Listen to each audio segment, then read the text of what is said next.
Bienvenue aux Marks et aux Smart et à ceux qui n'aiment pas qu'on les mette dans des petites boîtes pour ce nouvel épisode de Catch Up, votre podcast entièrement dédié à l'analyse de Monday Night Raw. Je suis Yarem, votre animateur d'un soir, et je suis accompagné de Hank, l'herboriste de Clignancourt. Qu'est-ce que c'est que ce surnom? On ne m'a pas prévenu. Bonjour à tous, bonjour aux lecteurs des cahiers du catch. Et donc voilà, je suis désormais invité, on ne sait pas pendant combien de temps. Et je suis également accompagné de Giscal, le brûleur de coquillettes. Salut Giscal. Bonsoir, bonsoir, peu importe l'heure à laquelle vous écouterez ce show. Donc nous allons décortiquer ensemble l'épisode du 16 mai qui avait lieu je crois à Greensboro en Caroline du Nord. Je ne saurais pas vous le Absolument. mettre sur une carte mais c'était important de le préciser. C'est juste au nord de la Caroline du Sud. Merci Giscal. C'est pas si Un évident en que tout ça. cas qui n'a pas brûlé ses pattes mais qui a mis le feu à l'arène, c'est AJ Styles qui a ouvert cet épisode de Raw. Donc AJ Styles le leader du club, donc grosse pop pour AJ Styles. Donc qui est venu un petit peu se plaindre qu'il en avait marre d'être appelé un menteur par Roman Reigns, qu'il entendait partout, on lui parlait de son amitié avec Anderson et Gallows, comme quoi il avait un master plan, etc. Pour autant, il dit qu'il a combattu dans les plus grosses arènes, qu'il a gagné tous les titres les plus prestigieux, donc il a besoin de personne.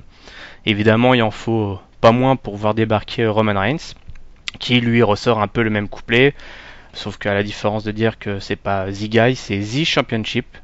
Et AJ Styles doit gagner s'il veut vraiment être reconnu comme étant le champion.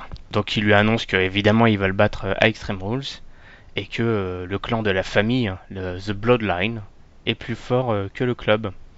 Donc évidemment intervention d'Anderson et Gallows qui n'aiment pas trop qu'on dise du mal de leurs potes. Les Usos sont déjà là. Alors perso je les avais pas vu débarquer mais visiblement ils devaient être cachés sous le ring.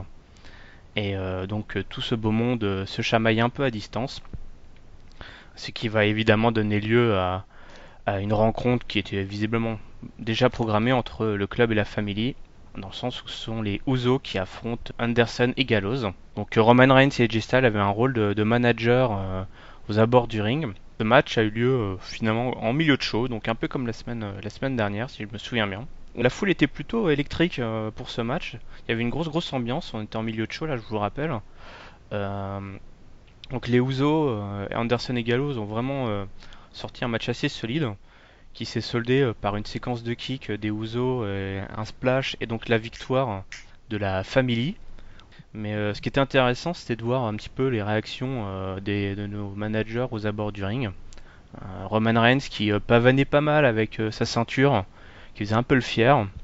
Et Gestal qui avait plutôt l'air un petit peu, pas embarrassé, mais presque par les sales coups que utilisaient Gallows et Anderson pour tenter de vaincre leurs opposants. AJ Styles a enfin utilisé la chaise, en tout cas tenté d'utiliser la chaise qu'il avait à sa disposition pour mettre Reigns à terre, mais Reigns le contre et commence à passer AJ Styles à tabac, qui finit par récupérer la chaise à son tour, se défoule comme un taré sur Roman Reigns. Ça se termine sur un Styles Clash sur la chaise. Donc on sent là qu'on arrive vraiment à l'apogée de toutes les tensions qu'il y a entre ces deux clans. Donc je ne sais pas ce que vous avez pensé vous de ce match, et surtout de l'évolution un petit peu, la psychologie et qui finalement anime pas mal cette rivalité. Giscal, vas-y. Le mec, il balance. Bah écoute, moi j'ai bien aimé dans l'ensemble. Bon, le segment d'ouverture était un peu chelou pour ceux qui suivent Raw et la WWE sur tous les réseaux possibles, puisque en fait le match avait déjà été annoncé sur Twitter avant l'émission, donc c'était un peu bizarre. Bon, on va dire que c'était un segment d'intro pour planter le décor pour ceux qui sont devant leur télé et qui sont pas forcément sur le compte Twitter de la WWE. Mais le match avait déjà été annoncé, Karl Anderson et Luke Gallows contre les Usos avec les deux main eventers dans les corners. Donc c'était un peu chelou de le rebooker comme ça, mais pourquoi pas. Sinon sur le développement de manière générale, moi j'aime bien. En effet, comme tu dis, on arrive on arrive un peu en bout de course, à l'apogée des tensions. Roman Reigns ne se cache plus du tout maintenant pour insulter ouvertement et dire qu'il aime pas AJ Styles. Pareil, c'est réciproque. Au début, ils étaient là en train de se dire ouais, je te respecte, machin, t'es balèze, je vais devoir faire de big fight pour te battre. En fait, non, maintenant ils en ont plus rien à foutre. Lui, c'est un menteur, l'autre c'est un connard. On s'aime pas, donc bon, ça marche pas trop mal. C'est juste, moi, j'accroche toujours pas au micro personnellement. Je trouve que le segment était un peu plat en ouverture. Par contre, sur le match, c'était bon. Bon, on l'avait déjà vu, mais ils réussissent quand même à nous proposer de nouvelles choses. Et ça marchait bien. Le finish est bon. Et Jay Styles devient un petit peu plus dark avec, comme tu dis, le défouloir là sur Roman Reigns. Donc ça boucle bien le Ouais, pay-per-view. un défouloir réciproque, hein, clairement Ouais, les ouais, deux. c'est réciproque. Les deux s'aiment pas. Donc ça boucle bien le pay-per-view. On a un peu plus envie de les voir se foutre sur la gueule. Par contre, moi maintenant, je me pose un peu la question de cet emplacement dans la carte. Ça fait plusieurs émissions qu'ils se payent le milieu de show et pas le main event. Je trouve ça un peu. Alors là, ouais, juste pour apporter une petite précision, là, ce dont tu parles, là, c'est un sujet qui a été abordé un petit peu sur les forums des CDC. En fait, ce qu'il faut savoir notamment, c'est qu'en ce moment, il y a les playoffs de la NBA et que bah ça se joue visiblement la troisième heure du Raw. Bah, t'as les playoffs de la NBA qui sont en face, qui absorbent pas mal d'audience.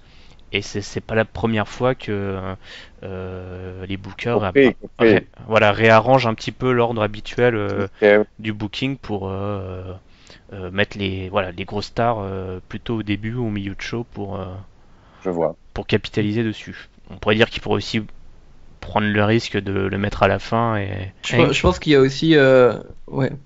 Il y a aussi un rapport avec, alors il y a ces playoffs aussi, on va dire c'est c'est la raison la plus logique économiquement, etc. Mais il y a aussi, je pense, le fait que ils essaient de mieux insérer Reigns dans le show et un peu moins pas le mettre dans l'ombre, mais le mettre un peu en milieu de show, à droite à gauche, mais pas arrêter de faire tout le temps le main event, Roman Reigns contre quelqu'un, Roman Reigns, etc.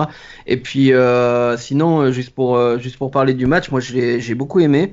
Et surtout, j'aime vraiment comment les Usos, enfin, je sais pas si vous avez trouvé vous aussi, je trouve les Usos un peu plus agressifs que d'habitude. Et, surtout, on leur redonne de l'intérêt, quoi, parce que les Usos, c'était un petit peu la tag team gentille qu'on aimait poliment, quoi, qui faisait bien le boulot, mais qui passionnait personne. Et là, pour le coup, ils ont vraiment bien été insérés dans l'histoire. Un peu, enfin, la carte Uso a été utilisée un peu tard, je trouve. Pour toutes les fois où Roman Reigns aurait pu se lier à eux, etc. Auparavant. Là, c'est parfait parce que d'un côté on a le club des amis, de l'autre le club de la famille. Donc non, ouais, le segment de fin, j'ai adoré comment ils se sont mis sur la gueule et puis le finish impressionnant de Styles, c'était un petit peu spot que tout le monde attendait et que sûrement tout le monde va attendre à Extreme Rules, le Styles Clash sur la chaise. Donc voilà, on a eu un avant-goût. Est-ce qu'ils arriveront à faire un truc plus impressionnant? On sait pas, mais ouais, j'ai vraiment bien aimé. Et puis bon, la séquence au micro, c'était moyen. C'était pas pire que ce qu'ils ont fait auparavant. C'était pas insupportable. Moi, ça m'allait tout ça. Donc ouais. Et je suis voilà, ça fait seulement depuis la semaine dernière que je suis vraiment intéressé finalement par la rivalité. Et peu importe, disons qu'il y a un moment où je suis tellement intéressé par une rivalité que le résultat final, tu vois, si Roman Reigns gagne, je trouverais ça limite logique, alors que auparavant, enfin, il y a un mois, tu m'aurais dit, ouais, il y a un mois, tu m'aurais dit, c'était est-ce tout sauf que ça. tu veux que Roman Reigns gagne? Je t'aurais dit non, non, surtout pas, faut arrêter. Et là, ouais, c'est ça, c'est en ça que c'est une réussite pour moi. Donc tu disais que tout le monde attendait le finish, le fameux Style Clash sur la chaise. Autre chose que les fans attendent visiblement, c'est le fameux Fatal 4-Way qui a été annoncé pour Extreme Rules. C'est le roi de la transition. Ouais, j'essaie. Je vais faire bonne impression pour ma première fois en tant qu'animateur. Sauf que là, du coup, tu viens de la casser. Désolé. Et donc, lié à ça, une affiche entre Zen et Cesaro. Parce que je crois qu'il y avait eu un match à SmackDown entre les deux, visiblement, et qui avait fini un peu en eau de boudin, si je me souviens bien. Enfin, si je me souviens bien en même temps, je l'ai pas regardé le SmackDown, mais si je me souviens bien du résumé que j'ai lu. Personne n'a le temps. Toujours est-il que donc Zen et Cesaro rentrent sur le ring, évidemment. Le Miz et Kevin Owens ne sont pas loin, puisqu'ils sont invités aux commentaires ce soir. Évidemment, Kevin Owens provoque le Miz et inversement. On a droit à pas mal de punchlines bien placées. On commence à être habitué avec Kevin Owens. On a notamment eu le privilège d'entendre quelques répliques en français. D'accord, non, j'avais pas entendu moi. Ouais, donc avec son gros accent en français, québécois. Bon, c'est toujours sympa. Évidemment, un début de bon match entre Sami Zayn et Cesaro. Des bonnes séquences, notamment Sami Zayn qui fait son fameux moonsault où en fait il s'apprête à sauter sur les cordes et puis il revient en arrière. Pendant ce temps-là, lui Cesaro allait se poser tranquillement sur les barricades. Donc on était un peu plus dans la démonstration. Kevin Owens et le Miz finissent par débarquer sur le ring. L'arbitre annule le match. Commence à être un peu habitué. Ouais. J'ai loupé quelque chose, Hank? Non, c'est juste pour dire la séquence. Moi, j'avais vraiment aimé ce passage parce que, en fait, la séquence, c'est Kevin Owens qui dit j'en ai plus rien à foutre de ce match et qui se tire. Ouais, et c'est à ce moment, et juste au moment où il passe devant le Miz, il se retourne et il fonce sur lui pour lui en foutre plein la gueule. J'ai bien aimé ça. Ouais, bah là on voit très bien toute la science du spectacle de Kevin Owens qui crée à chaque fois des liens en fait entre les différentes séquences. Tout ce beau monde débarque donc sur le ring. Retentit la musique tant attendue tant connue de Shane McMahon qui débarque, donc les managers très impliqués dans cette storyline qui en bon manager transforme évidemment ce match en tag team. Tag team match. Playa. Non mais ça fait 2 fois qu'il fait son... mais il commence à avoir une petite influence Teddy Long. Hein. Il l'avait déjà fait ce truc. Ouais. On sent qu'effectivement, il a regardé des vieilles VHS Shane McMahon pour rattraper tout le temps perdu. Donc le match est buildé. Évidemment, on a un build assez classique heel versus face. Sauf que Stephanie débarque. Stephanie McMahon, évidemment, qui veut en faire un peu plus que son frangin et qui propose finalement un alignement un peu différent. Elle regroupe Miz et Cesaro d'un côté, qui devront donc affronter Kevin Owens et Sami Zayn. Donc du coup le match prend une toute tournure avec cet alignement assez original. On voit clairement que Cesaro et The Miz ne s'entendent pas tout autant que Kevin Owens et Sami Zayn. Le Miz veut voler le spotlight à Cesaro, en tout cas il veut pas que Cesaro ait le spotlight, alors que Kevin Owens lui est plutôt du genre à embêter, si je peux dire, Sami Zayn en le taguant pour que il entre, alors que juste pour l'embêter quoi. On a quand même un gros match, même si tout est surtout mis en avant pour montrer les tensions qui peuvent régner entre ces quatre catcheurs. Là, le match se termine sur le Miz qui tente d'exécuter le fameux Cesaro Swing. Sauf que Cesaro, qui en a un petit peu ras-le-bol de cette starlette, va faire sa prise, le Skull Crush Finally sur le Miz. Donc il lui vole sa prise à son tour, sauf qu'il la porte sur le Miz. Sami Zayn en profite pour placer son Hell of a Kick et fait le tomber victorieux. Évidemment, avant de se prendre un bon gros kick par Kevin Owens qui veut montrer évidemment que c'est lui le plus fort. Donc voilà, on a eu encore une grosse séquence autour du titre intercontinental qui est vraiment soigné en termes de booking. Les managers sont impliqués, les catcheurs sur le ring sont des gros techniciens ou des gros entertainers. Je parle évidemment pour le Miz. Donc est-ce que vous êtes toujours aussi hypé par cette affiche? Bon moi je suis j'ai encore passé un super moment devant tout le segment et je trouve que c'est vraiment la feud et le match qui me donne le plus envie pour le pay-per-view et celle qui a été travaillée, je trouve, avec le plus de soin aussi bien par les bookers que par les acteurs de la feud. C'est vraiment du super travail. Donc bon je vais pas revenir sur les éléments, mais t'as tout résumé. Mais voilà, ce chassé-croisé est vraiment super plaisant à suivre. Owens, c'est clairement Owens et le Miz qui anime la feud du côté, on va dire, entertainment et parlotte avec leur jeu autour du ring, leur mimique de heel, que ce soit en commentaire ou dans le match, et c'est Cesaro et Zayn qui font leur rôle eux par contre de porter la feud dans le ring vis-à-vis du public pour enflammer le public et faire réagir la foule. Donc ça marche très très bien. J'ai beaucoup aimé la petite variante amenée par Stéphanie, parce que c'est vrai qu'en fait Shane était reparti pour nous proposer un tag team très standard qui avait déjà eu lieu à SmackDown manifestement. Donc du coup elle débarque et elle dit non, on va changer les choses. Bon, alors c'était vachement bien vu parce que Owens et Zayn se détestent, Miz et Cesaro ont appris à se détester pendant le match. C'était surtout ça la seconde dimension intéressante du match, parce que Owens et Zayn, on savait très bien qu'ils pouvaient pas se piffrer, ça fait 20 ans que ça dure. Mais Miz et Cesaro, il y a eu tout un jeu pendant le match pour bien montrer que eux non plus ils s'aiment pas. Ils ont pas arrêté de se piquer des moves pendant tout le match.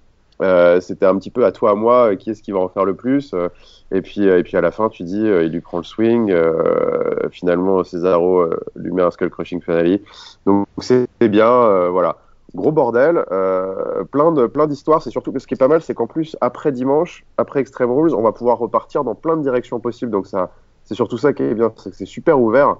Il n'y a pas vraiment de favoris, toutes les storylines derrière sont possibles, donc c'est juste plaisant à suivre. Les mecs jouent bien leur rôle et moi j'ai très très envie de voir ce match dimanche. Ça va être mon préféré, je pense. À peu près pareil. Ça se voit que c'est vraiment la storyline qui a été, je pense, écrite le plus en avance de tout ce qu'ils ont. C'est-à-dire que ça se voit, tout est bien combiné. Et moi, je pensais vraiment qu'ils allaient un peu passer Zayn et Owens au forcing dans le Fatal 4-Way, parce que finalement ils ont déjà une rivalité entre eux, pourquoi rajouter ça dessus. Et oui, non, c'est vraiment c'est bien tourné. Je vois pas quel compliment rajouter là-dessus. C'est Cesaro et le Miz ont vraiment une bonne alchimie aussi, tous les deux. Owens et Zayn sur le ring, tu vois que c'est pas, ils ont pas la même ils ont pas la même façon en fait de faire du catch au sens non seulement la technique mais aussi la psychologie par rapport à tout le reste du roster, parce que on voit que ils jouent, c'est presque, je vais pas dire du théâtre, mais ils savent tellement comment montrer leur inimitié. Enfin bref, le fait que voilà, ils se prouvent l'un après l'autre les choses, et puis ils font pas ça juste avec des regards, quoi. Ils se font des petites phrases toutes les 2 secondes.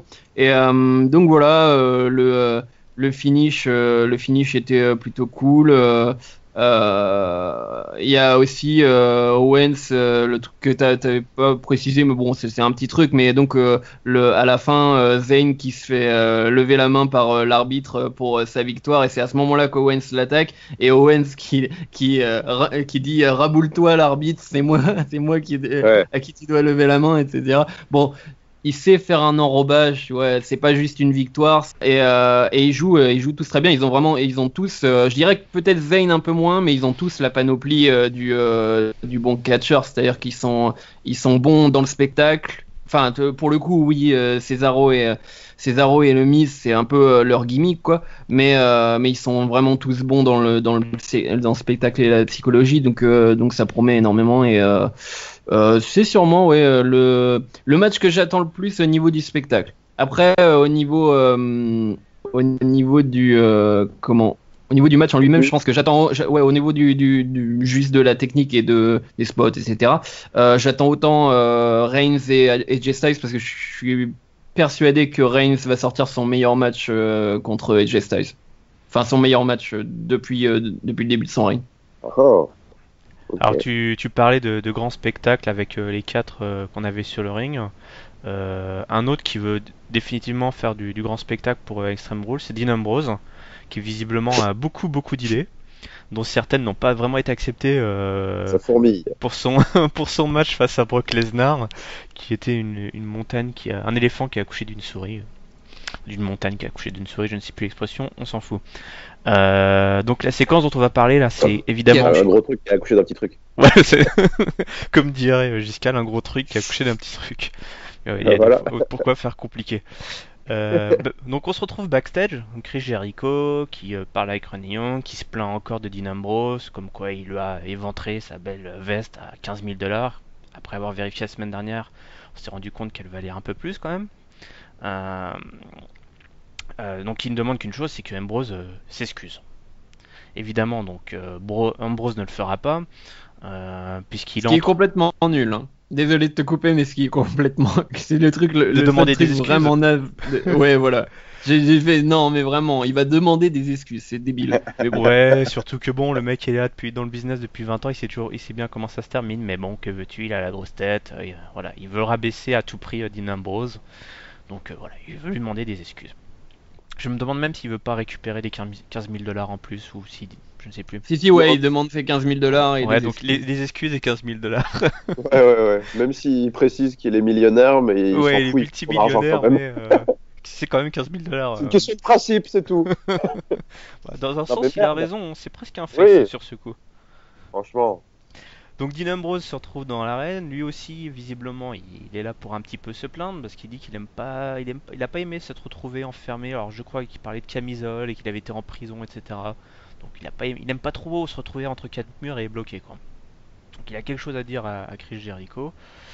Donc Chris Jericho évidemment débarque, il veut pas lui parler, il veut ses fameuses excuses. Et évidemment Ambrose lui propose autre chose, c'est un match à Extreme Rules. Donc qu'accepte assez facilement Chris Jericho, il se donne vraiment plus beaucoup de peine pour ménager le suspense. Mais il fait ça à chaque fois, hein. C'est magnifique. Hein. Jericho, il s'est fait avoir par tout le monde. Mais C'est à chaque fois, la quoi. victime consentante un petit peu, c'est une relation un peu sadomaso qu'il entretient. Qui c'était le dernier? C'était Jay Styles, je pense. Ouais. Mais il lui a fait exactement le même coup. Il a fait ah ouais. Et attends, je sais plus ce qu'il lui réclamait. Il lui réclamait sûrement autre chose, encore des excuses ou un truc comme ça. Et l'autre il fait mais si tu étais contre moi au prochain pay-per-view, est-ce que ça t'irait? Et elle lui fait d'accord. J'avais pas prévu, mais ok. Dur en affaires, Chris Jericho, hein, visiblement. Ouais, c'est comme ça qu'il a gagné ses millions d'ailleurs. Donc il nous refait un peu le même coup, il s'offre à nous, il fait sa petite pause de Jésus-Christ, c'est The Gift. Mais Ambrose, c'est plutôt Ambrose qui a visiblement une surprise pour Chris Jericho. Et tout d'un coup, dans une musique un petit peu angoissante, descend une cage. Et oui, descend. Alors, visiblement, il y avait une cage qui était accrochée au-dessus du ring depuis le début. Évidemment qu'on n'a pas vu parce que le réalisateur et non pas le monteur, dédicace à Bastoun, n'avait pas daigné nous la montrer. Donc la cage descend dans une musique angoissante et on peut remarquer alors qu'elle est décorée d'objets assez étranges. Enfin plus ou moins étranges. On a évidemment une camisole de force, on a différentes armes, toutes les armes que Dean Ambrose n'a pas eu l'occasion d'utiliser face à Brock Lesnar alors qu'il nous les avait bien teasés. On peut remarquer également la petite plante Mitch, ou en tout cas une représentante de la plante Mitch. Alors ça je l'avais pas forcément vu, mais c'est en faisant les vignettes pour le gauchomètre que je me suis rendu compte que si il y avait bien une plante accrochée à la cage. Une serpillière aussi. Une serpillière. Bon bah voilà, je crois que le mec Tout est dit. il avait un bon d'achat de 50 € à dépenser chez Castorama visiblement et il a décoré la cage et donc il annonce la tenue du tout premier Asylum match qui aura lieu à Extreme Rules, dont on ne connaît absolument pas la stipulation, même si à mon avis elle risque d'être assez proche d'autres types de matchs qu'on connaît déjà. Ouais. Donc il lui annonce que peut-être Chris Jericho est le meilleur dans ce qu'il fait et dimanche ce qu'il va faire c'est pleurer, gémir et se geindre comme une petite fille et implorer Dean Ambrose et qu'après évidemment il ne sera plus jamais le même. Again. Je vous fais tout ça en français parce qu'on a une belle langue, donc autant en profiter. You will never. Donc, qu'est-ce Donc, que ça on vous va a de la inspiré? parole. Visiblement, toi, Hank, ça t'a pas mal inspiré là, cette séquence. Tu m'as l'air assez fan Désolé, de Chris je Jericho. t'ai coupé 4 fois au moins, désolé. Ouais, bah Euh, écoute, je te donne l'occasion de me couper vu que j'ai terminé. Désolé. Non, j'ai trouvé ça marrant, j'ai bien aimé. Enfin, ils ont trouvé un truc pour nous donner envie de voir le 15e Ambrose Jericho. Donc, enfin, si le 15e, ça doit être le 3e, mais. Donc ouais, pourquoi pas. Ça va être marrant. Le match, enfin, on s'en fout quoi du match. Mais, mais le décor, le décor en soi, t'as envie de voir qu'est-ce qu'ils vont en faire, en espérant qu'ils en fassent vraiment quelque chose. Parce que si c'est pour foutre un coup de serpillière à la fin du match. Ou casser juste une plante sur la tête de l'autre, ça va pas mener bien loin. Mais donc voilà, et pour la stipulation, je vois pas ce qu'ils peuvent faire d'autre que tomber soumission, quoi.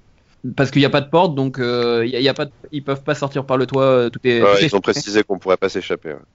C'était marrant, puis alors, en plus la séquence avec la musique années 80. Un vieux film Jason, vendredi 13. Mais t'avais vraiment l'impression de regarder la vieille. Enfin, moi, je regardais pas à l'époque. J'ai rattrapé depuis, mais je veux dire l'époque où il y avait vraiment des trucs kitschos, quoi, à WWE, des séquences où on te fait croire que voilà, tel mec sort d'une tombe ou tel, etc. Donc le mec dont tu parles est toujours en activité. Hein. Oui, non mais l'Undertaker. Non mais je veux dire, il y a d'autres choses du même style, des trucs un peu grossiers qui font un peu comment. Bon, clairement, on est dans le kitsch, quoi. quoi. On est dans le kitsch. Mais bon, ça va bien avec Ambrose parce que finalement, il a un côté un peu kitsch aussi. Ambrose a toujours. Donc toi, Giscal, qu'est-ce que tu en penses de tout ça? Est-ce que tu es toujours fan de cette ambiance un peu kitsch? Toujours, ouais, toujours. Bon, moi, ça marche bien. Ça, c'est le genre de truc que j'aime bien. Et je trouve que Hank a dit quelque chose. Enfin, le truc le plus important du segment, c'est qu'ils ont trouvé un prétexte pour nous donner envie de regarder le match dimanche, parce que c'est vraiment. Enfin, je pense que c'était ça le but, et c'est ce qu'ils ont réussi à faire, c'est de nous donner un prétexte d'allumer le network dimanche et de regarder le match, parce que en soi, Jericho Ambrose numéro 3. On s'en foutait un peu, voilà, ça commençait à tourner un peu en rond, et puis bah là, forcément, nouvelle stipulation, décor un peu foufou, et puis bah Ambrose, l'air sérieux qui dit qu'il va lui en foutre plein la tronche et qu'il sera plus jamais le même, machin, bah on se dit bon bah allez, on va aller voir Jericho se faire déglinguer dimanche dans l'asile, donc c'est bien joué. Et puis après, moi j'aime toujours ce mix un peu à mi-chemin entre le sérieux et le loufoque, avec un Chris Jericho toujours en mode ultra mégalo, toujours dans l'excès, un peu, je sais pas comment dire, mais enfin delusional, mais enfin il est dans son monde, et puis et en fait il en est ridicule, et tout le monde rigole de ça, et je trouve qu'il joue bien ce personnage. Complètement exagéré, et puis en face, Ambrose lui donne bien la réplique, donc bah voilà, encore un segment sympa qui boucle bien un match pour dimanche. C'est une tendance plutôt qui se dessine depuis le début de notre récap, donc les matchs sont bien bookés, et encore un que j'ai envie de voir dimanche avec impatience. Alors du coup là on va enchaîner sur une séquence qui va pas du tout vous donner envie de regarder le pay-per-view dimanche, puisqu'il s'agit de notre désormais célèbre séquence Jobber World, le monde magnifique des jobbers. Donc on va essayer de faire très très court, parce que la dernière fois on s'est un peu étendu sur le cas Baron Corbin. Bah ça tombe bien, puisque le type n'est tout simplement pas intervenu durant cet épisode de Raw. On n'a pas eu de nouvelles, si c'était une petite vignette pour officialiser le troisième match entre Dolph Ziggler et Baron Corbin. Ouais. Donc ça c'est fait. Par contre, qui a débarqué, qui a profité d'un Go Home Show pour faire son entrée, là où toutes les plus grandes stars attendent le lendemain du pay-per-view. Et évidemment, ce sont les Shining Stars, nos amis des Caraïbes, qui après nous avoir inondés de vignettes kitsch façon carte postale pour nous donner envie de goûter un peu de leur paradis caribéen. Primo et Epico débarquent enfin à Raw pour squasher des jobbers. Alors là c'est assez méta, c'est-à-dire qu'on se retrouve avec des jobbers qui squashent des jobbers locaux, des jobbers de Porto Rico qui squashent des jobbers locaux. J'espère juste qu'ils n'ont pas pris un choc thermique parce que d'être passé de Porto Rico à l'accueil glacial de la Caroline du Nord, franchement, les mecs sont rentrés dans un silence de cathédrale, c'était pourri. Je vois pas pourquoi ça marcherait mieux sous cette limite. On entendait le bruit des chasses d'eau plus que ce qui se passait sur le ring. Clairement. Non mais leur gimmick. Ils ont fait des beaux moves, mais ça ne marchera pas plus. Attendez, on commence à donner un peu trop d'importance à cette séquence. Croyez-vous. Non mais juste le seul truc que j'ai à dire, c'est que ils ont mis 6 mois à créer une gimmick qui est on renifle des fleurs avant le match. Ouais. C'est tout ça. Voilà, ça marche. Bon, un autre qui doit renifler des fleurs dans les toilettes, c'est Goldust, puisque l'autre séquence Jobber de Time est entièrement dédiée à notre chassé croisé entre Goldust, R-Truth, Fandango et Breeze. Alors, Goldust et oh putain, on s'y retrouve plus. R-Truth sont enfin ensemble. Et on a droit à une petite vidéo assez mignonne finalement. Ils sortent ensemble. Ils sortent ensemble, voilà. Un peu façon mauvais soap opéra. Bravo. Ah bravo, ok, petit bruit de clap en arrière-plan. Façon soap opéra. Donc c'est la réconciliation entre les deux. Ce soir ils affrontaient donc Fandango et Breeze qui ont un nom de tag team qui est donc Breezango. Donc on avait Golden Truth qui affrontait Breezango. On dirait un déodorant, enfin pas un déodorant, un pchit pour les chiottes. Oui, bah des fois je connais certaines personnes qui utilisent le même pour les deux, à la fois pour le déodorisant et pour le déodorant. Donc victoire de Breezango, c'est ça. Qui retrouve et frappé par erreur Goldust. Ils ont une bonne pop, hein. Le public a bien aimé, hein, Golden Truth. Bah attends, regarde là comment on vient de ricaner comme des baleines. Ça faisait des semaines qu'on attendait que ce couple se forme, ça y est, c'est fait. Voilà. Mais je sais pas ce qu'ils ont fait pendant des semaines, pourquoi ils ont attendu 15 ans avant de le faire. Mais parce qu'il fallait les faire se séparer avant qu'ils se retrouvent. Mais t'y comprends rien à l'amour. Ouais. C'est ça l'amour. Mais j'ai adoré. Alors ouais, pareil. Normalement on commente mal. Mais j'ai adoré la vignette. La vignette avec les chansons genre Teenage, la BO de Dawson dessus quoi. C'est magique. Donc Hank, tu es un spécialiste des films d'horreur des années 80 et un spécialiste des séries ados des années 90. Mauvais goût en général.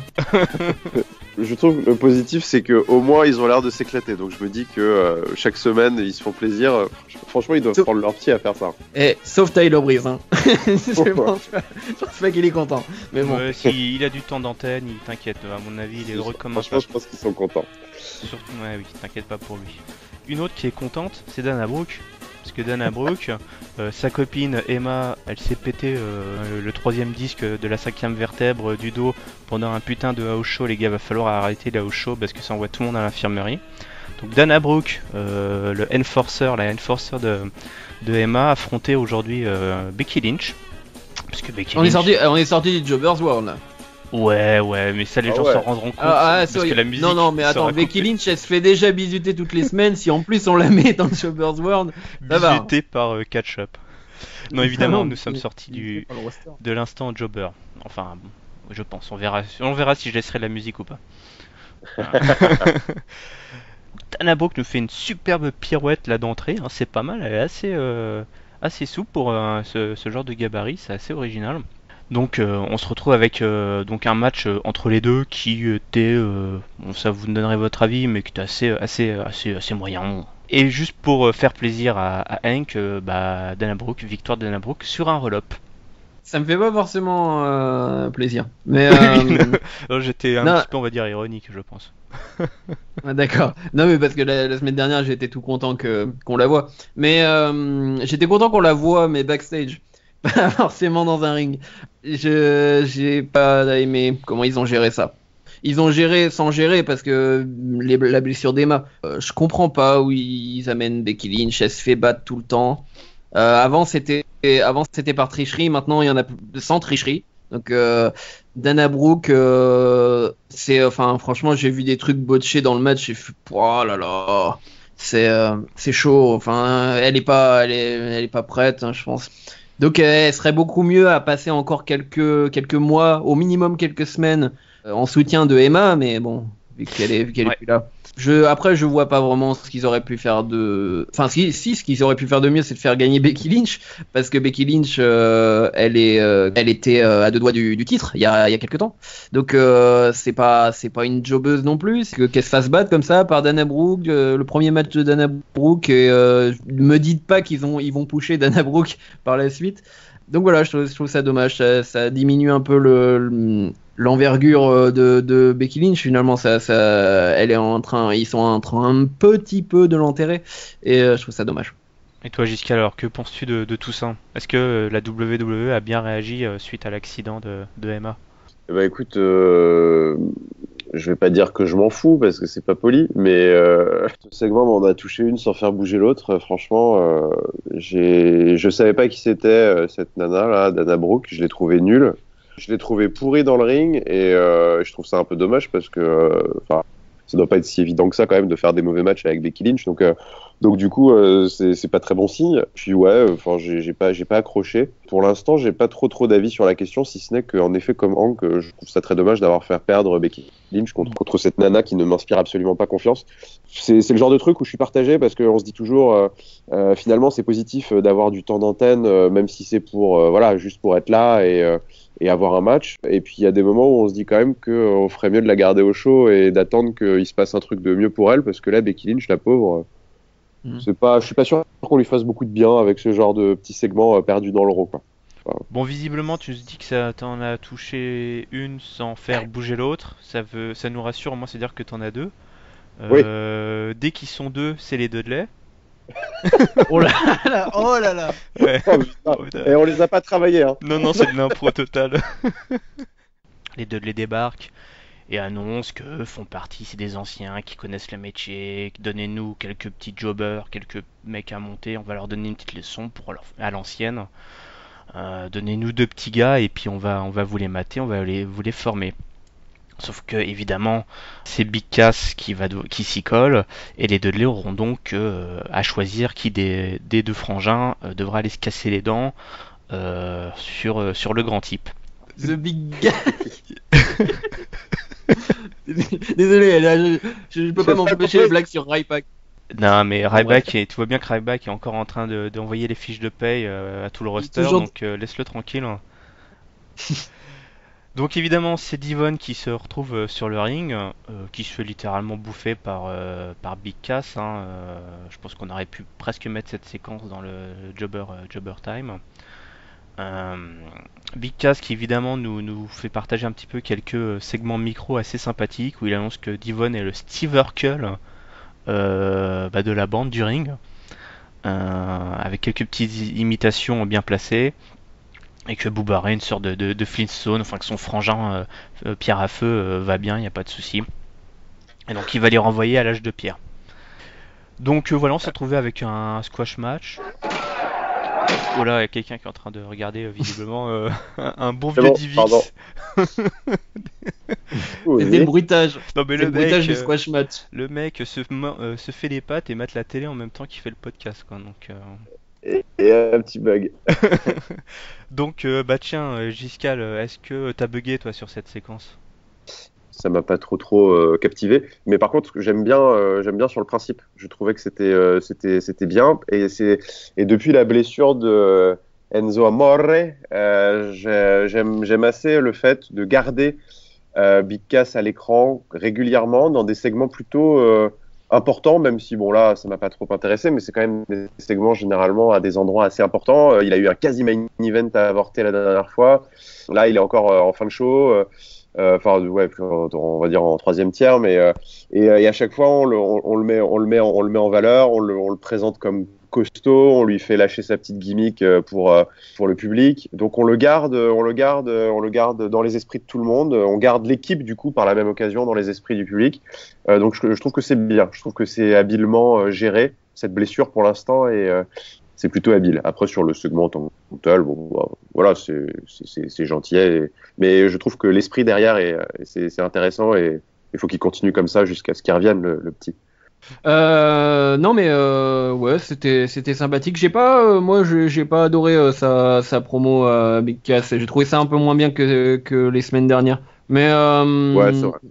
il passe le temps en attendant que Amore revienne. Donc moi j'ai pas grand chose à dire là-dessus. Y a pas, c'était moyen, c'était pas excellent, c'était pas horrible. Bon, qu'est-ce que Ok. ça? Une autre équipe, tiens, qui s'occupe un petit peu en attendant que ça se passe, c'est les New Day. Parce que bon, voilà, on peut pas dire qu'ils soient beaucoup mis en danger les New Day depuis plusieurs semaines, avec Non. la tenue du tournoi qui a duré, qui s'est étalé pas mal. Donc à Extreme Rules, évidemment, ils ont un match contre les Vaudevillains. Donc ils ont eu leur petite séquence habituelle le lundi de pastilles humoristiques, tendance geek habituelle. Donc cette fois-ci, ils nous ont fait le coup de la machine à voyager dans le temps. Donc, ils avaient apporté sur le ring une grosse boîte, en tout cas qui était cachée sous un drap, et ils l'ont dévoilé, c'était une sorte de machine à voyager dans le temps. Bon, c'était pas une DeLorean, hein, contrairement à ce qu'a voulu nous faire croire l'un des New Day. Donc on a eu pas mal de vannes, évidemment, pendant cette séquence. Donc on a les New Day qui montent dans la machine à voyager dans le temps. Leur objectif, c'est de retourner dans la fameuse Bygones Era, donc c'est-à-dire l'époque un petit peu trop lointaine à leur goût des vaudevillains. Évidemment, la machine à voyager dans le temps déraille un petit peu. Kofi Kingston qui sort de la machine à voyager dans le temps sur son ancien générique et qui commence à nous faire ses anciennes promos de Jamaïcain, parce qu'effectivement Kofi Kingston, avant d'être ghanéen, il était Jamaïcain. Donc tout le monde retourne dans la machine à voyager dans le temps. Cette fois-ci on arrive bien en 1889, donc ils sont affublés de petites moustaches.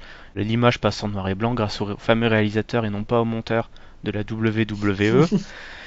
Évidemment, vexés, les vaudevillains débarquent et ils détruisent à la fois les New Day et la machine à voyager dans le temps, parce que les mecs sont pas contents. Hank, est-ce que toi cette séquence t'a fait voyager? Et c'est là qu'on se rend compte que la machine n'était qu'un gros carton. Arnaque. Eh oui. Ouais, non, mais c'était marrant. Le passage qui était vraiment marrant pour moi, ouais, c'était Kofi qui sort avec sa musique I am shorter. C'était trop marrant. Et puis au moment où on le reprend, enfin il le ramène dans la machine, il fait non, je sais plus, je crois que c'était l'année 2000, un truc comme ça. L'année 2000 était ma meilleure année. Ouais. Donc Hank, Euh, spécialiste des films mais d'horreur des années 80, des séries ados des années 90 et du catch des années 2000. donc du coup, bref, la séquence était plutôt marrante. Mais j'attends de voir, tiens, si les vaudevillains arrivent à monter un peu leur niveau.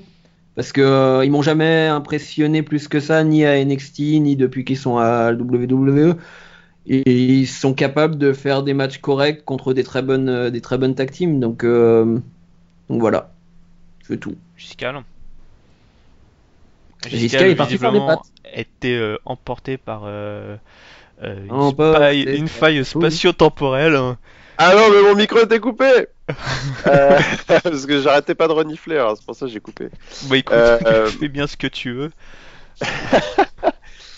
Bah non, mais moi je disais donc quand je parlais seul du coup que bah moi ils me font beaucoup rire, j'ai encore passé un bon moment. Ils trouvent le moyen sur une rivalité qui semble être une rivalité plus de transition bah, à nous faire marrer et à nous donner quand même un petit peu envie aussi de voir la suite avec des segments complètement barrés. Donc là c'était la new DeLorean Time Machine là qui nous ont sorti.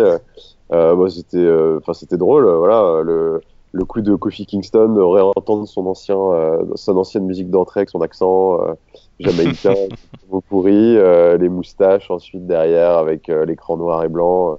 Enfin, du coup, je sais pas ce que ça donnait en live, mais en tout cas derrière la télé avec tous les petits effets et tout, c'était super drôle. Et puis après voilà, les méchants qui arrivent, qui foutent sur la gueule des gentils, ça part en sucette, et puis on réglera ça dimanche quoi. Certains ont trouvé peut-être cette séquence un petit peu ridicule, mais dans cet épisode de Raw, il y a eu pas mal d'autres choses un petit peu ridicules, donc c'est l'heure de notre séquence Nawak. Donc voilà, alors, j'ai noté trois faits un peu nawak durant cet épisode de Raw. Évidemment, c'est la pastille que je pense va devenir qui va, je pense, devenir hebdomadaire. C'est la pastille Make Darren Young Great Again. Oh non, stop. Arrêtez tout de suite ça, quoi. Donc, avec son life manager, c'est bien ça, life coach en tout cas, Ouais. Bob Backlund. Son life coach. Ouais, qui lui demande quelle heure il est, et là, donc Darren sort son smartphone. Voilà, il y a effectivement là, il y a le clash des générations.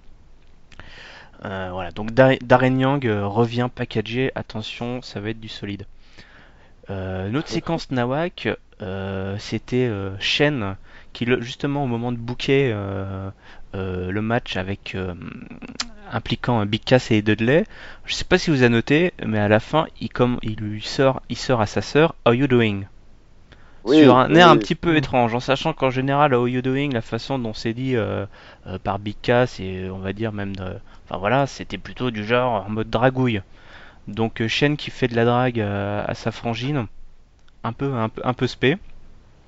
Et Ouais, enfin, mais il y avait, je sais pas si t'avais vu, mais la semaine dernière, il y avait une séquence un peu pareille où, je sais plus, ont fait un petit échange et à la fin, ils se font un regard tendre, mais c'est un peu, c'est un peu zarbe. les liaisons dangereuses.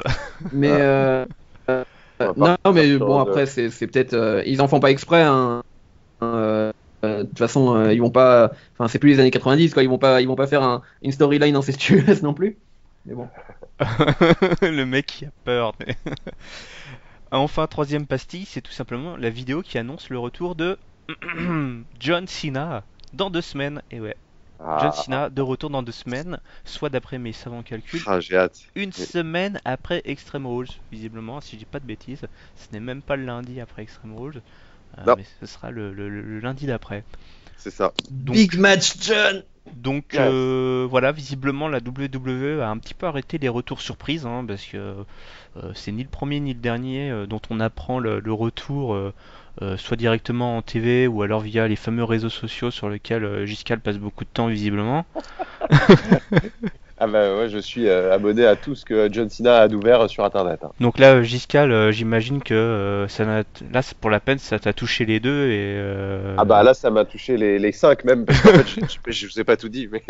non, mais ouais, bah là, c'est la folie. Je n'attends qu'une chose, c'est qu'il revienne pour qu'il puisse se confronter à Roman Reigns qui va sortir triomphant et faire d'Extreme Rules et faire un match de folie, champion bon, versus. n'en dis pas plus parce Champ. que j'aurai une petite question justement concernant John Cena à la fin de ce numéro. D'accord. Donc Ok. John Cena qui était un très très fier porteur du titre US, hein, qui a redoré un peu le blason de la ceinture. Justement, on va parler Oui. de la storyline autour de l'US Championship, à savoir que ce soir on avait un match opposant Kalisto, donc le tenant du titre, à son compatriote Del Rio. Donc les deux qui se connaissent bien, hein, c'est les Mexicains, on est à la WWE, voilà, c'est la même famille tout ça, hein, donc ils s'aiment et ils se Ouais. détestent automatiquement. De toute façon, les Mexicains, c'est tous des frères, hein, Ouais, c'est ça. des voleurs et tout ça. Donc on a Alors, de voilà, tout, un là. match où Del Rio a fait jouer vachement sa technique, sa brutalité habituelle face voilà, au bondissant, virevoltant Virevoltant. Kalisto. Ce qui est intéressant à ce moment-là, c'est que backstage, on a une séquence où Rusev, évidemment, s'attaque à qui? À Sin Cara, qui le traîne jusqu'aux abords du ring. Del Rio force Kalisto à assister au douloureux spectacle. Pour une raison que j'ignore, il lui mange un bout de son masque. Alors, je sais que Del Rio, sa passion, c'est de tenter de démasquer tous les luchadors, mais là, carrément, enfin, le mec, il a bouffé le, le, le, le masque de Kalisto. Visiblement, il a pas assez à manger avec Page. Donc, le public réclame Lana à corps et à cri. Ça fait plaisir parce qu'on retrouve vraiment une Lana un peu des vieux jours, comme on disait la semaine dernière. Donc Rousseff amène Sin Cara à ringside, il tourmente un peu Kalisto, Del Rio en profite pour placer un backstabber et remporte la mise. Et Rousseff vient en rajouter une petite couche derrière, il exécute Kalisto d'un sacré coup de pied dans la nuque. Je sais pas si vous avez bien vu la séquence, mais c'était assez impressionnant. Mhm. Avant de lui Ouais. appliquer, alors là, sa prise de soumission, là, il l'a tordu, mais dans tous les sens. Pas sûr qu'il ait une colonne vertébrale, ce mec, en fait. Ouais, je pense non plus. Je sais pas comment on arrive à un angle comme ça. Est-ce que vous êtes content de Le corps de revoir Kalisto, ah là là, quelle passion. Mais Rousseff dans la title picture? content qu'ils arrêtent de faire passer Rousseff pour un con. Tu vois, mais j'étais vraiment pas content de la semaine dernière où il y avait une intervention de Kalisto en mode heal pour faire perdre Rousseff. Je trouvais que ça avait aucun sens. Et puis en plus, voilà, Rousseff, c'est lui qui a besoin d'être buildé quoi ces derniers temps parce qu'il sort quand même de la League of Urination. Donc voilà. C'est cool. Et puis Rousseff qui revient avec des coups impressionnants et maintenant il refait peur et tant mieux. Et voilà. On veut de la brutalité à Extreme Rules. Et toi, alors, Giscal, est-ce que t'as peur? Je suis un peu mi-figue, mi-raisin sur ce segment et sur cette rivalité. Enfin, le titre US, je trouve, n'est pas très. Enfin, en tout cas, tout à l'heure, on disait que John Cena avait tout fait pour donner du lustre au titre US. Bon, bah, on peut dire qu'il s'est un peu terni ce lustre depuis quelques semaines parce que je sais pas, je trouve que c'est moyen. Kalisto n'a pas encore, je sais pas, l'aura d'un vrai champion à la WWE. Rousseff et Del Rio sont encore pour moi trop endommagés à mes yeux du passage catastrophique de la League of Nations. Et j'ai encore du mal à les voir comme des menaces crédibles ou est-ce que même tout simplement j'ai du mal à vraiment avoir envie de les voir à la télé encore pour le moment. Même si je pense que le but du segment c'était ça aussi, hein, c'était de les rétablir comme des gros méchants qui font peur, mais pour le moment voilà, Rousseff, Del Rio, je suis un peu moyen chaud. Puis bon bah voilà, et puis après le fait de faire perdre le champion comme ça juste avant le pay-per-view, je suis pas super fan. En fait, on a un peu l'impression qu'on arrive au pay-per-view avec personne de très chaud quoi. Le champion vient de perdre. Del Rio, bon bah de toute façon il sera pas au pay-per-view, mais enfin voilà, Rousseff il nous a fait ses conneries là, à tabasser le pote Sin Cara en backstage, mais donc voilà, on arrive à un match dimanche avec deux losers qui vont s'affronter. Et puis en plus, enfin je sais pas, voilà, moi j'ai pas été passionné et c'était pas la meilleure façon de me donner envie, je trouve, de regarder tout ça dimanche. De toute façon, Kalisto, il a le double problème du petit Mexicain, c'est-à-dire que il est petit, donc du coup ses matchs sont compliqués à gérer contre la majorité du roster. Et deuxième souci, c'est qu'il peut pas faire de promo quoi. Il peut sortir que 3 mots, donc. Ouais. Bon. C'est compliqué. Ouais. Qu'on les renvoie un peu en tag team, quoi, finalement, peut-être, tous les deux. Je sais pas Sin forcément, Cara et Kalisto. mais en tout cas, ça fait peu inspiré, quoi, parce que Kalisto, Rousseff, on est parti pour une redite de Kalisto Ryback, qui c'était cool, hein. Kalisto Ryback, moi j'avais beaucoup aimé les 3 matchs qu'ils ont eu. Je trouvais qu'ils avaient une bonne alchimie, ça marchait bien. Mais par contre, on peut peut-être changer de registre, peut-être proposer autre chose, quoi. Donc, Je crois qu'on n'aura jamais autant parlé de Ryback que depuis qu'il est parti. The big guy. Bon, bah j'espère qu'il y a une autre affiche Oh. qui va peut-être te passionner, c'est l'affiche des filles, Giscal. Toi qui aimes les filles. J'adore. Toi qui aimes les filles, qui en a 5, pas des filles. Donc, oui, effectivement, surprenant, je ne sais pas, mais en tout cas, c'est les filles qui ont clôturé cet épisode de Raw avec la signature du contrat. Et oui, une célèbre séquence à la WWE qu'on ressort de temps en temps pour les matchs. Alors, pourquoi cette fois-ci? Tout simplement peut-être parce que dans ce contrat il y a beaucoup de stipulations pour ce match. Donc Stephanie et Shane McMahon sont évidemment sur le ring pour contrôler tout ça. Ric Flair arrive pour faire lui-même l'introduction de Charlotte. Puis Shane s'occupe de l'introduction de Natalia.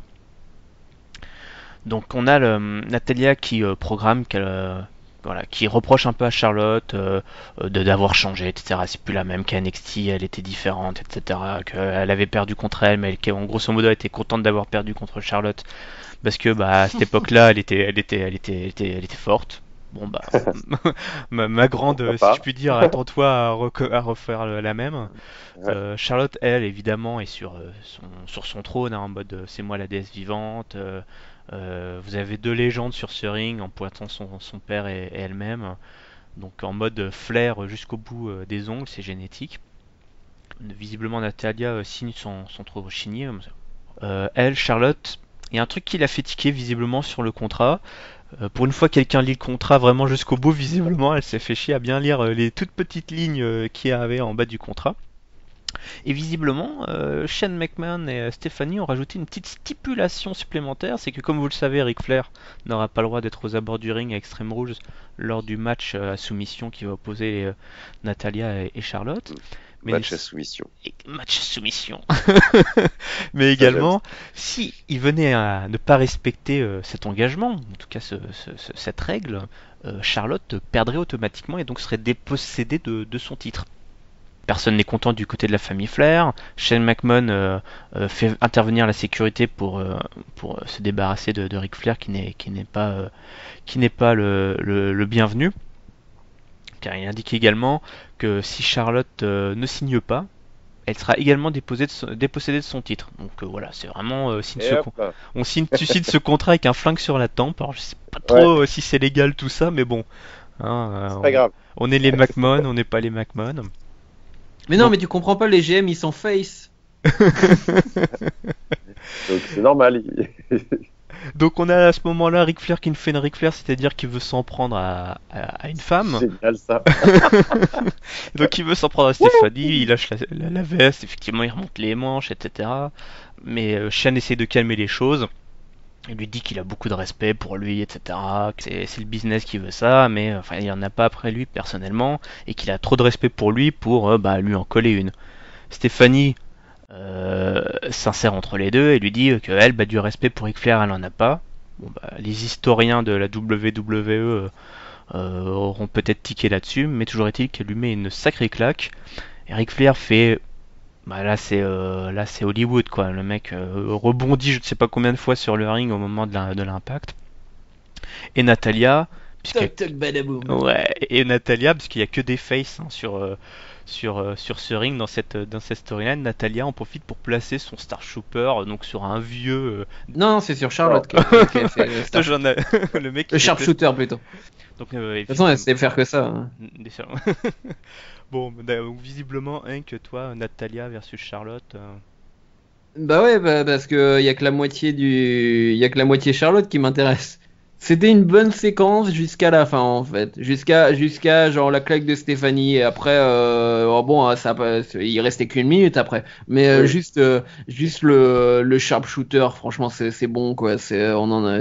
Puis en plus à chaque fois elle prend son petit sourire genre je lui fais la leçon, c'est oh là là. En brandissant la ceinture parce qu'évidemment elle en profite pour piquer la ceinture. Et, Charlotte était vraiment bien au début, j'ai trouvé avec le public, avec j'ai l'impression qu'elle était beaucoup plus libérée au début. Elle parlait vraiment.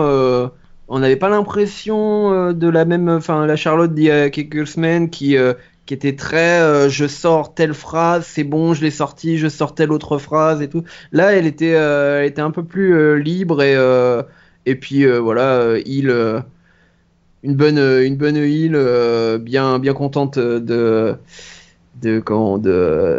de cette dynastie. Ce qui est marrant, c'est que elle est dans la réalité quand on l'entend en interview là dans le Table for Free avec Natalia justement, elle arrête pas de répéter que ça la fait chier qu'on lui rappelle Ric Flair, etc., qu'elle aimerait se distancer et tout ça, et puis il l'oblige à faire exactement le contraire. Mais bon, donc ouais, c'était très bien jusqu'à ce que Natalia parle. Et c'est pareil. En fait, tout ce qui est bon dans ce segment ne concerne pas Natalia. Dès qu'on passe sur... C'est pas que je l'aime pas elle. Enfin, je suis persuadé que c'est une bonne catcheuse, malgré le fait que je sais pas si on lui limite son moveset ou alors si elle est pas inspirée en ce moment. Mais Mais voilà, je l'ai déjà vu faire des bons matchs. Et le truc, c'est qu'elle a rien à dire, quoi. Elle dit la même chose depuis 3 semaines. Elle lui fait la leçon. Elle est limite énervante finalement. Enfin, je vois pas comment quelqu'un peut être derrière Natalia, à part des enfants peut-être. Mais sinon, elle est vraiment, elle est limite plus agaçante finalement que Charlotte dans cette rivalité. Mais voilà, le match, j'en attends pas grand-chose parce que leur rencontre finalement était décevante. Donc voilà, j'espère juste enfin, c'est quasiment sûr, mais que Charlotte garde son titre et puis qu'à la fin on voit Sasha Banks ou alors en surprise Paige qui vient lui dire attention, je suis la prochaine à te rafler le titre. Donc voilà, j'attends que cette storyline soit vraiment terminée. Bah moi j'attends aussi qu'on passe à autre chose quand même, mine de rien, parce que je suis pas spécialement fan de la rivalité. C'est assez paradoxal ce segment de main event parce que je pense que, enfin, j'ai adoré le segment, je me suis trop marré, et pourtant ça m'a pas donné plus envie de voir le match. Donc c'est un peu particulier, parce qu'au final je ressors pas spécialement hypé ou chaud pour le match de dimanche et pour la rivalité dans son ensemble. D'ailleurs, j'ai pas vraiment de parti pris. C'est vrai qu'on on me donne pas spécialement de prétexte d'être derrière Natalia. On donne des prétextes pour ne pas être derrière Charlotte parce que voilà, c'est la méchante et elle joue plutôt bien son rôle avec son père pour se faire détester et tout. Mais Natalia n'est pas spécialement sympathique, je suis assez d'accord. Ça tombe un peu à plat au niveau de la rivalité en tant que telle. Après, moi, sur le segment, je me suis éclaté de bout en bout. J'ai trouvé ça trop drôle. Déjà, exceptionnel quand même. Yerem, tu l'as dit, mais c'est la première fois dans l'histoire des segments, je pense, de signature de contrat que quelqu'un lit le putain de contrat. C'est quand même. Ou en tout cas, ne fais pas semblant de le lire. Non, mais genre, au moins, il y en a pas, genre, ils te signent pas direct sans regarder, quoi. Ils lisent ce qu'ils signent, c'est quand même important. Dans la vie, c'est important de lire. Ouais, mais alors, je veux dire, juste pour Brock Lesnar, lui, il sait pas lire, donc c'est pas. Ouais. Lui, non, mais bon, lui, à la limite, on peut dire qu'il a l'avocat qui a déjà regardé le contrat avant et tout, tu vois, genre. Ouais. Non, mais bon, là, voilà. Donc là, déjà, ça, c'était trop drôle. J'ai trouvé ça trop cool qu'elle lise et tout. Et puis, bah, après, Ric Flair était en feu, là. Franchement, il était trop marrant. Moi, quand il se met en mode rampage, là, et qu'il enlève sa veste et qu'il pète un câble et tout, c'est trop drôle. En fait, de toute façon, Ric Flair, tant qu'il parle pas, il est juste exceptionnel. Genre, faut juste pas qu'il prenne le micro parce que c'est fini. Pour lui, on comprend plus rien. Mais par contre, dans son acting et dans ses mimiques, il est juste trop drôle, quoi. Et puis bah voilà, donc une bonne petite signature de contrat bizarre au segment de main event parce qu'au final, je trouve que voilà, ça tombe quand même un petit peu à plat. Donc c'est bizarre que ce soit un main event, mais bon, pourquoi pas. Donc voilà, moi j'ai beaucoup rigolé, mais je reste en effet un peu en retrait et sur ma fin, sur la rivalité en tant que telle, je suis un peu comme Hank, j'ai hâte qu'on passe à autre chose parce que je dirais pas que Charlotte, enfin que Natalia a été un fardeau et ralenti la progression de Charlotte. Je pense pas parce que je pense que, je l'avais dit au tout début de la rivalité quand on avait annoncé les matchs. Je pense que Natalia est quand même une bonne adversaire à mettre face à une championne assez jeune parce que techniquement elle a l'expérience, elle peut mener les matchs et tout, donc c'est pas trop mal. Même si on pourra me rétorquer qu'elles ont quand même pas fait des matchs exceptionnels, donc ça, c'est pas super concluant. Attendons de voir dimanche quand même. Je pense pas que ce soit non plus un échec total, mais c'est vrai que bon, ils auraient peut-être pu faire mieux comme rivalité de transition, parce que, enfin, de toute façon, on sait que c'est une rivalité de transition. Je pense que personne ne doute du fait que Charlotte conserve son tir de dimanche et que les plans sont clairement d'attendre au moins le retour de Sasha Banks, je pense. Bon bah en tout cas c'est sur cette signature de contrat que cette séquence que s'est terminé cet épisode d'Euro. Donc on va arriver à la traditionnelle note attribuée par l'équipe à l'épisode d'Euro. Alors moi je vais donner la note de 3,25. Ce que j'ai aimé, c'est tout simplement que ça a validé certaines affiches, notamment le match intercontinental, où ils ont réussi malgré tout à nous créer un bon match avec en faisant toujours monter un petit peu plus la tension, en montrant bien que dimanche les 4, il n'y aura aucun qui sera copain, ils seront tous ennemis. La petite stipulation rajoutée au dernier moment pour le match d'Ambrose et Chris Jericho, qui rajoute effectivement un petit peu d'intérêt au match qui, à la base, je m'en foutais complètement. Et toujours ce gros match également entre Roman Reigns et AJ Styles, où en fait cette délivrance où on sent que ça y est, les gars sont prêts à s'en mettre plein la tronche. Ma note improvisée, allez, 3,75. 3,75 dans un silence total. Non mais En général, oui, c'est juste qu'en général tu rabaisses ta note au fur et à mesure, donc Oui. d'accord. Attends que je réfléchisse. Non, 3,50.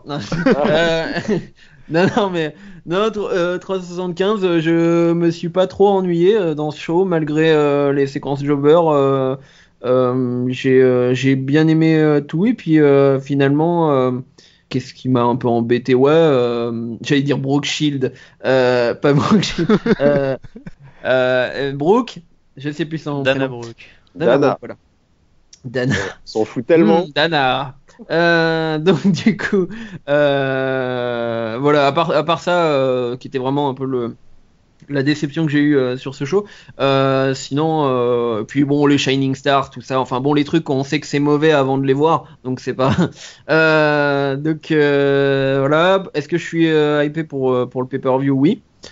Pas forcément plus pour voir les matchs que vraiment les résultats, parce que j'ai pas l'impression, il n'y a pas je vois pas vraiment d'issue où je serais vraiment mécontent, ou enfin je veux dire de mecs pour lequel je suis un peu plus pour. Par exemple, AJ Styles, Roman Reigns, peu m'importe si c'est l'un ou l'autre.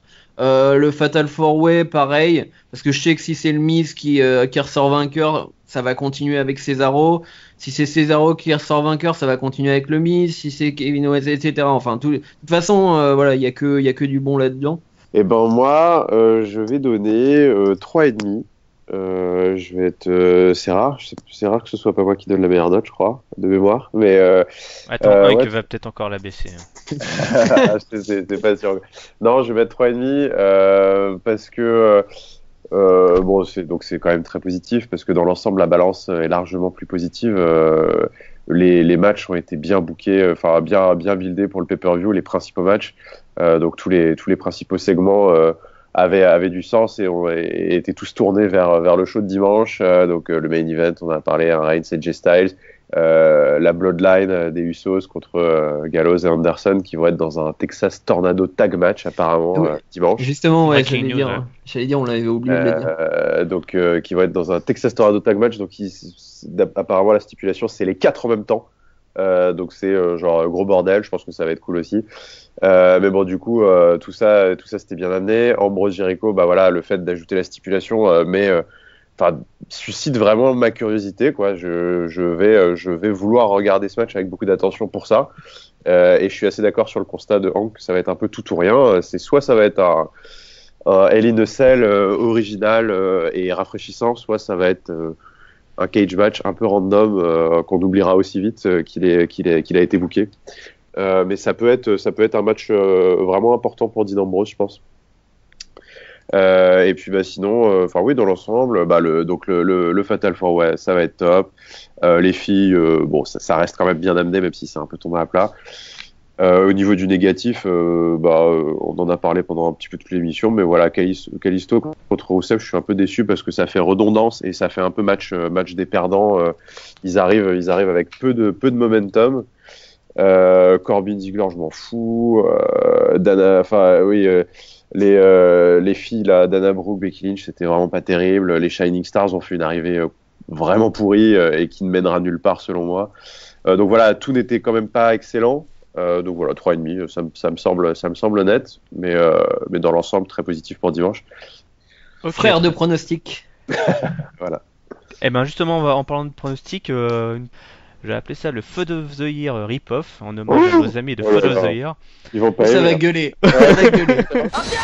J'annonce la couleur, c'est un rip-off. Mais pour pas qu'on puisse nous attaquer, je vais vous demander de pronostiquer le vaincu de chacun des matchs et non pas le gagnant.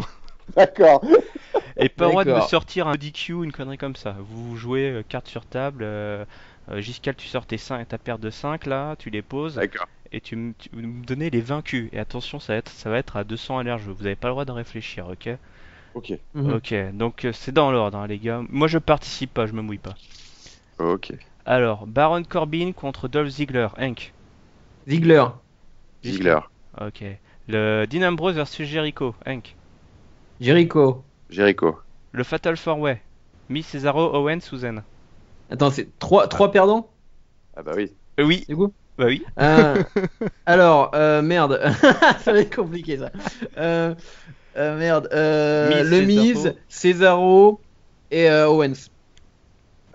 Cesaro, Zayn et Owens. New Day versus Vaudevillain. Qui perd? Les vaudevillains. Vaudevillain, ouais, les vaudevillains. Kalisto contre Rusev. Kalisto. Putain, je sais pas On ça. réfléchit pas, on balance. Rousseff. Charlotte contre Natalia. Natalia. Natalia. Roman Reigns contre AJ Styles. AJ Styles. perdre? Ouais. Je sais pas. Oui. Non, Reigns. Non, je vais dire Reigns. Je vais dire Reigns. Merci, Ok. c'était la séquence Fud of the Year rip-off. Et enfin, on va terminer par la fameuse question à la con. Year of the Fud. Donc, on va terminer par la fameuse question à la con. Et après, je vous lâche. Après Wade Barrett et Damien Sandow qui ont quitté la WWE, comme vous le savez bien, quel catcheur pour son grand retour John Cena va-t-il renvoyer au département RH chercher son chèque auprès de Ryback? Tu veux dire qui va blesser ou Qui va enterrer? Parce qu'on accuse souvent John Cena d'avoir enterré notamment Wade Barrett et Damien Sandow. Les mecs se sont retrouvés effectivement mis à la rue récemment. D'après vous, contre qui John Cena va se retrouver à son retour, si vous la voulez un peu plus simple? Ah, d'accord, contre qui il va se retrouver? Quel est le programme de John Cena pour son retour? Genre son premier match. Non, juste son premier match, quoi. On va dire. Son premier match, sa première rivalité. Ouais, sa première feud. J'ai envie de dire Rousseff. Once again. Non, mais. Once in a lifetime. Allez, non, mais ouais. Pour être rapide, je vais dire Rousseff. Bon, pourquoi pas. Bon, toi, Jiska, le fervent admirateur, fan numéro 1 de John Cena, contre qui tu verrais bien le Marine? Moi, je verrais bien John Cena contre AJ Styles. Très bien. Et ben la réponse dans 2 semaines. D'ici là, vous aurez écouté évidemment ce fabuleux épisode qu'on vient de tourner de Catch Up. Il y en aura un autre qui sera pour le Raw du lendemain du pay-per-view. Et après, il y aura le grand retour de John Cena. Donc, enfin. merci à toi, Hank. De rien. Merci de m'avoir invité. De m'avoir. Écoute, c'est vraiment par respect parce que t'as été animateur. Sinon, je t'avoue que bon. Je suis un peu le Michael Cole, quoi, finalement.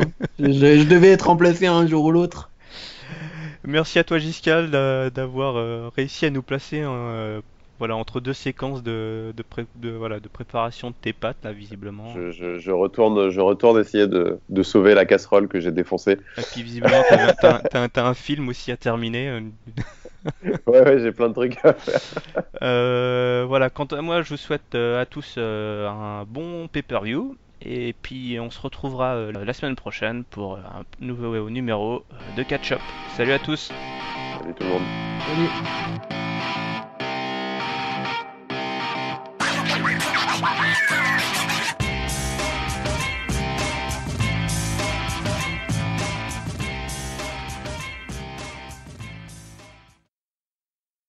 Si jamais je sens que je vais renifler, j'essaierai de couper au micro à chaque fois.